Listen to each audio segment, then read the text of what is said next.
അല്ല. നമ്മളെ പോലെ കുടുംബശ്രീക്ക് 2 ലോൺ ഉണ്ടോ എന്ന് ഡെയിലി 3 വട്ടം വിളിച്ച് അന്വേഷിക്കുന്ന ആരൊക്കെയല്ലേ നമ്മുടെ കോൺടാക്ട് ലിസ്റ്റിലുള്ളത്, അല്ലേ? അല്ലെങ്കിൽ ഒരു 500 രൂപ ഈ മാസം കിട്ടാൻ വല്ല വഴിയുണ്ടോ എന്ന് ചോദിക്കുന്ന ആരൊക്കെയല്ലേ നമ്മുടെ കോൺടാക്ട് ലിസ്റ്റിലുള്ളത്? അവർക്ക് കൊടുത്തൂടെ ഈ അവസരം? ഇല്ലേ? കാരണം അവരും ഈ പറഞ്ഞതുപോലെ ഇപ്പോഴും വാങ്ങിക്കൊണ്ടിരിക്കുകയാണ്. ഫ്ലിപ്കാർട്ടിൽ നിന്നും ആമസോണിൽ നിന്നും തൊട്ടടുത്ത ചേട്ടന്റെ കടയിൽ നിന്നൊക്കെ ഇങ്ങനെ എന്ത് ചെയ്തോണ്ടിരിക്കുകയാണ്? പർച്ചേസ് ചെയ്തു. അവരാരും ഈ അവസരം അറിഞ്ഞിട്ടില്ല. കാരണം എന്താണെന്നറിയോ? ഈ അവസരം അറിയാത്തതിന്റെ കാര്യം, ഈ കമ്പനിയെ പ്രൊമോഷൻ ചെയ്യുന്നത് ആരല്ല? സിനിമാ താരങ്ങളല്ല, സെലിബ്രിറ്റികളല്ല. ഫ്ലിപ്കാർട്ടിന്റെ നമുക്കറിയാം, ടിവിയിൽ നോക്കി കഴിഞ്ഞാൽ അമിതാഭ് ബച്ചനും അതുപോലെ തന്നെ വലിയ സിനിമാ താരങ്ങളൊക്കെ വന്നാൽ ടുഡേ ഓഫർ എന്നൊക്കെ പറഞ്ഞുകൊണ്ട് എന്ത് ചെയ്യും? പരസ്യം കാണിക്കും, അല്ലേ? പക്ഷേ ഫിജി കാർഡ് എന്ന് പറയുന്ന ഈ ഒരു പ്രോജക്റ്റില് ഈ സിനിമാ താരത്തിന്റെ സ്ഥാനത്തേക്ക് ക്ഷണിച്ചിരിക്കുന്നത് ആരെയാണെന്ന് ചോദിച്ചു കഴിഞ്ഞാൽ ഇവിടെ ഇരിക്കുന്ന 1 രൂപ വരുമാനമില്ലാത്ത, അല്ലെങ്കിൽ അക്കൗണ്ടിൽ 10 പൈസ ബാലൻസ് വേണമെന്ന് ആഗ്രഹിക്കുന്ന, ഇനിയെങ്കിലും ഒരു ദിവസമെങ്കിലും ആ കടം ചോദിച്ച് എന്റെ അടുത്ത് ദേഷ്യപ്പെട്ട വ്യക്തിയുടെ മുമ്പിൽ ഈ പൈസയൊക്കെ കൊടുത്തിട്ട് ഇനി 1 രൂപയുടെ പേരും പറഞ്ഞ് ഇവിടെ വരരുതെന്ന് പറയാൻ ആഗ്രഹിക്കുന്ന നിങ്ങളെയാണ് ഈ സ്ഥാനത്തേക്ക്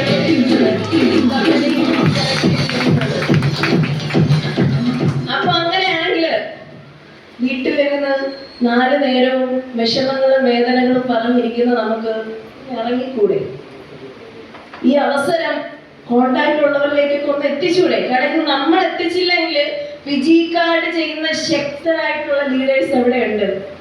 ഇവിടെ ഉണ്ട്. അവരെത്തിക്കും. അവരെത്തിക്കുന്നതിന് മുമ്പ് ആരെത്തിക്കണം? നമ്മൾ എത്തിക്കണം.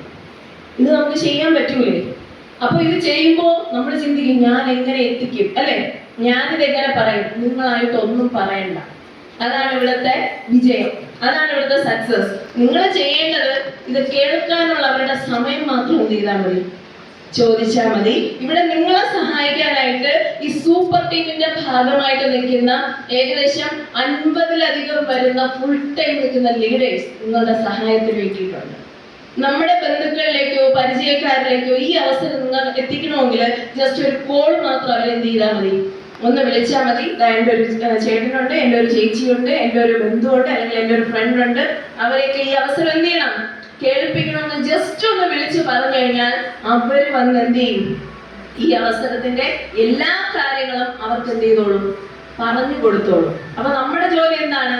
അവരെ ഈ പറയാൻ അറിയാവുന്ന ലീഡേഴ്സിന് എന്ത് ചെയ്യാ? ഒന്ന് പരിചയപ്പെടുത്തി കൊടുക്കുന്ന ജോലി മാത്രമേ ഉള്ളൂ. ഞാൻ നോക്കിയപ്പോ എന്തുകൊണ്ട് ഫിജി കാർഡിൽ 18 വയസ്സുള്ള കുട്ടി ഉൾപ്പെടെ ഈ കമ്പനിയുടെ 5 ലക്ഷത്തിന്റെ കാർ ഫണ്ടും 50 ലക്ഷത്തിന്റെ പ്രീമിയം കാർ ഫണ്ടും ഒക്കെ നേടിയെടുത്തു എന്ന് ചോദിച്ചു കഴിഞ്ഞാൽ പഠിത്തത്തോടൊപ്പം പോലും ഒരു വ്യക്തിക്ക് എന്ത് ചെയ്യാം? ഈ ബിസിനസ് ചെയ്യാം. വീട്ടമ്മമാർക്ക് ഇപ്പൊ കഴിഞ്ഞ ആഴ്ചയിൽ എന്നെ ഏറ്റവും അധികം സന്തോഷിപ്പിച്ച ഒരു കാര്യമുണ്ട്. ഈ കമ്പനിയിൽ വെറും 8ാം ക്ലാസ് മാത്രം വിദ്യാഭ്യാസമുള്ള ഏകദേശം 58 വയസ്സ് പ്രായമുള്ള സ്വപ്ന എന്ന് പറയുന്ന ഒരു മാഡം എന്നെ ഞെട്ടിച്ചൊരു വ്യക്തിയാണ്. എന്നെ മാത്രമല്ല, എന്റെ ടീമിലെ മുഴുവൻ വ്യക്തികളെ ഞെട്ടിച്ചൊരു വ്യക്തിയാണ്. കാരണം ഒരു വീട്ടമ്മ വെറും 8ാം ക്ലാസ് മാത്രമേ വിദ്യാഭ്യാസമുള്ളൂ. ഫിജി കാർഡ് എന്ന് പറയുന്ന കമ്പനിയിൽ കഴിഞ്ഞ ആഴ്ച വാങ്ങിയത് 1 കോടി രൂപയുടെ വില്ല ഫണ്ടാണ്. ടാക്സ് പോയിട്ട് 98 ലക്ഷം രൂപ നേരിട്ട് വാങ്ങിയെടുത്തു. എങ്ങനെ വാങ്ങിയെടുത്തു?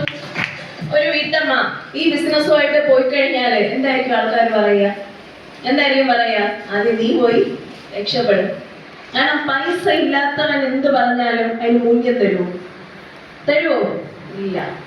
പക്ഷെ ആ സ്ഥാനത്ത് മമ്മൂട്ടി എന്ന് പറഞ്ഞാലോ, മോഹൻലാൽ എന്ന് പറഞ്ഞാലോ, അമിതാഭ് ബച്ചൻ എന്ന് പറഞ്ഞാലോ, ഇനി നമ്മൾ ടി വിയിലൊക്കെ പരസ്യം കാണൂലേ, നമ്മളതൊക്കെ കണ്ട് ഭയങ്കര സന്തോഷത്തിൽ വാങ്ങും, അല്ലേ?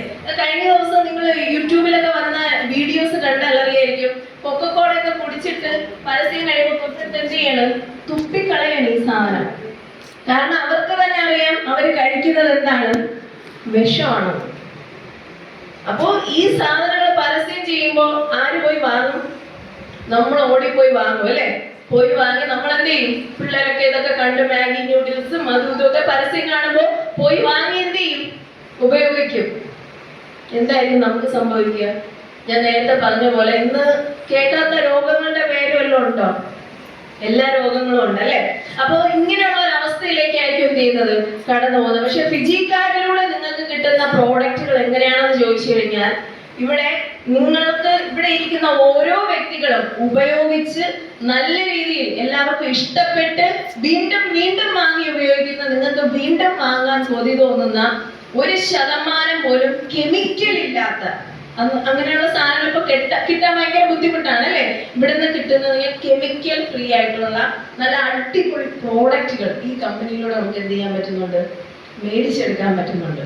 അപ്പൊ ഈ കമ്പനിയുടെ ഭാഗമായിട്ട് വന്ന് ഞാൻ പറഞ്ഞു, നമുക്കൊരു 2 കുടുംബങ്ങളിലേക്ക്, അല്ലെങ്കിൽ നമ്മുടെ പരിചയത്തിലുള്ള വരുമാനം വേണമെന്ന് ആഗ്രഹിക്കുന്ന കുടുംബങ്ങളിലേക്ക് ഈ അവസരം നിങ്ങൾക്ക് എന്ത് ചെയ്യാം, പരിചയപ്പെടുത്താം. അങ്ങനെ ഒന്ന് പരിചയപ്പെടുത്തി തുടങ്ങിയതാണ് ഞാൻ. കാരണം ഉച്ചയ്ക്ക് ചിലപ്പോൾ ചോറ് കഴിക്കുന്ന സമയത്തായിരിക്കുന്നു ഫ്രീ ടൈം കിട്ടുന്നത്.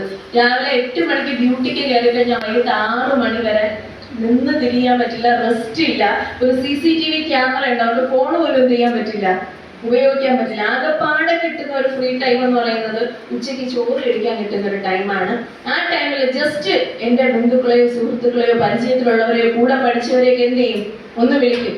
ഞാനിങ്ങനെ ഒരു ഓപ്പർച്യൂണിറ്റി കേട്ടു, ഒരുപാട് കുടുംബങ്ങൾ ഈ ബിസിനസ് അവസരത്തിലൂടെ വരുമാനം വാങ്ങുന്നുണ്ട്. എനിക്കും അത് കേട്ടപ്പോൾ ഇഷ്ടപ്പെട്ടു. നിങ്ങൾ കേട്ട് നോക്കും. എന്നെ സഹായിക്കാനായിട്ട് ആ സമയത്ത് ഞാൻ പറഞ്ഞ ജോലി ഉണ്ടായിരുന്നുകൊണ്ട് എനിക്ക് പോലും ആ സമയത്ത് പോകാൻ പറ്റിയിട്ടില്ല. പക്ഷെ എന്നെ സപ്പോർട്ട് ചെയ്യാനായിട്ട് ഒരു വലിയൊരു ടീം അവിടെ ഉണ്ടായിരുന്നു. ഫിജി കാർഡ് എന്ന് പറയുന്ന കമ്പനി വെറും 2.5 മാസം പാർട്ട് ടൈം ആയിട്ട് ചെയ്തപ്പോൾ തന്നെ ഈ കമ്പനി പറയുന്ന ഒരു 3ാമത്തെ റാങ്ക്, ഒരു സെയിൽസ് മാനേജർ എന്ന് പറയുന്ന ഒരു റാങ്കിലേക്ക് എനിക്ക് എത്താൻ പറ്റിയതാണ് ഈ കമ്പനിയിലെ ഒരു ഏറ്റവും വലിയൊരു ഭാഗ്യമായിട്ട് ഞാൻ കാണുന്നത്. കാരണം ഞാൻ ഇതിലെ ലക്ഷങ്ങളോ കോടികളോ ഒന്നും അല്ല തുടക്കത്തിൽ ഫോക്കസ് ചെയ്തത്. ഒരു 3ാമത്തെ റാങ്കിലേക്ക് ഞാൻ എത്തിയാൽ ഒരു മാസം ഒരു 20,000 രൂപയ്ക്കും 30,000 രൂപയ്ക്കും ഇടയ്ക്ക് ഒരു സ്ഥിര വരുമാനം മാസം തോറും ആർക്ക് വാങ്ങാൻ പറ്റും, എനിക്ക് വാങ്ങാൻ പറ്റും. അങ്ങനെ ഇരിക്കുന്ന ഒരു വരുമാനം നമ്മുടെയൊക്കെ അക്കൗണ്ടിൽ വന്നു കഴിഞ്ഞാൽ നമ്മൾ ഹാപ്പി അല്ലേ? നമ്മളെ വീട്ടിൽ എന്തെല്ലാം കാര്യങ്ങൾ അല്ലേ, എന്തെല്ലാം കാര്യങ്ങൾ ആ ഒരു വരുമാനം കൊണ്ട് നമുക്ക് ചെയ്യാൻ പറ്റും. ശരിക്കും പറഞ്ഞു കഴിഞ്ഞാൽ 5-ാം തീയതി കഴിയുമ്പോൾ 1 രൂപ അക്കൗണ്ടിൽ ഇല്ലാതിരുന്ന നീതുവിന്റെ അക്കൗണ്ടിലേക്ക് അങ്ങനെ ഒരു വരുമാനം വന്നു തുടങ്ങിയപ്പോ ഈ പറഞ്ഞ പോലെ മൈക്രോ ഫിനാൻസ് ഒന്നും അടയ്ക്കാൻ ടെൻഷൻ ഇല്ല. 500 രൂപയും 1000 രൂപയും 2000 രൂപയൊക്കെ എടുത്ത് സിമ്പിൾ ആയിട്ട് എന്ത് ചെയ്യാൻ പറ്റി. എന്റെ ഓരോ കടങ്ങൾ വീതം എനിക്ക് ഈ ഒരു പ്രോജക്റ്റിൽ ഈ വരുമാനത്തിലൂടെ എനിക്ക് തീർക്കാൻ പറ്റി.